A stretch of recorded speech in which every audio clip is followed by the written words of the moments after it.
Bonjour, c'est Grégory Turpin. J'espère que tu vas bien. C'est une joie de te retrouver pour méditer ensemble l'évangile de ce dimanche. Si tu as une Bible, je t'invite à l'ouvrir et à découvrir le texte de l'évangile de Luc au chapitre 4, versets 21 à 30. Écoute le verset 24. C'est une parole de Jésus. Amen, je vous le dis, aucun prophète ne trouve un accueil favorable dans son pays. Il s'agit d'un des versets les plus connus du grand public, puisque selon les traductions, on peut entendre couramment l'expression « Nul n'est prophète en son pays ». Quand je me suis converti, j'étais encore adolescent et je me rappelle à quel point j'avais envie de témoigner de la découverte que j'avais faite, que Jésus était mort pour moi afin que je sois sauvé. Et alors que j'étais dans une grande paix et une grande joie, j'ai été surpris par la réaction de certains membres de ma famille.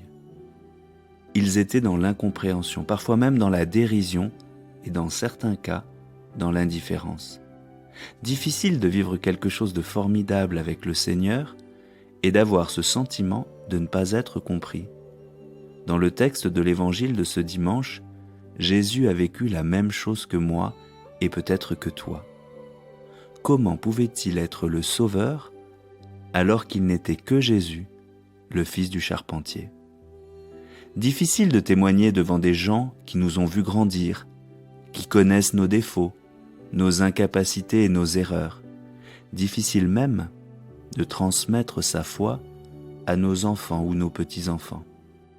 Comment se fait-il que nous ne soyons pas toujours pris au sérieux dans ce qui pour nous est le plus intime, notre relation avec Dieu? Nul n'est prophète en son pays, car beaucoup ne s'imaginent pas que nous pouvons changer.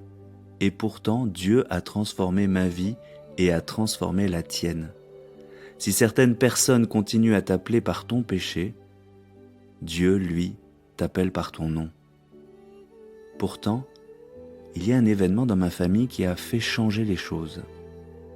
Un jour, mon grand-père est tombé gravement malade et certains membres de ma famille m'ont demandé de prier avec eux. Et lorsque nous avons obtenu sa guérison, j'étais triste de voir que peu ont rendu grâce à Dieu.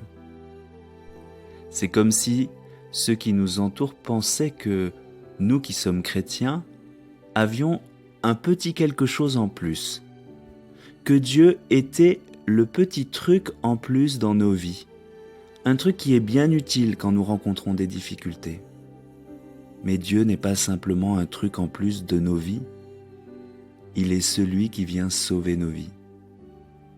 Seigneur, je te prie pour être toujours un témoin de ton amour, que ma vie en toi rayonne sur ma famille, dans mon travail et partout où tu m'enverras. Merci pour ton attention. N'hésite pas à partager ce message, à le commenter ou à déposer une intention de prière. Je te souhaite une excellente journée. Si cette méditation t'a encouragé, pense à la partager autour de toi. Pour nous retrouver chaque jour, abonne-toi et active la cloche.